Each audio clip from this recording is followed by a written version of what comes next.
Welcome to Daily Scripture Reading. I do not own the rights to this music. Mark chapter 6, beginning at verse 14 and ending at verse 29. This is the New King James Version.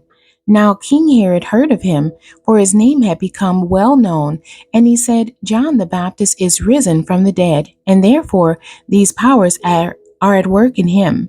Others said, It is Elijah, and others said, It is the prophet, or like one of the prophets.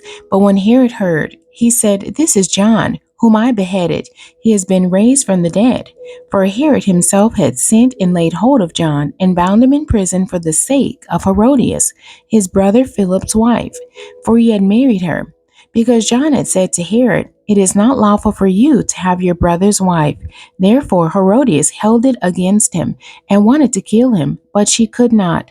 For Herod feared John, knowing that he was a just and holy man, and he protected him. And when he heard him, he did many things and heard him gladly.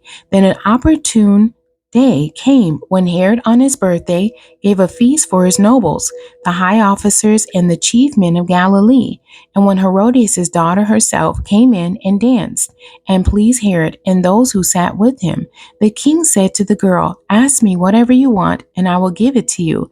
He also swore to her, Whatever you ask me, I will give you, up to half my kingdom.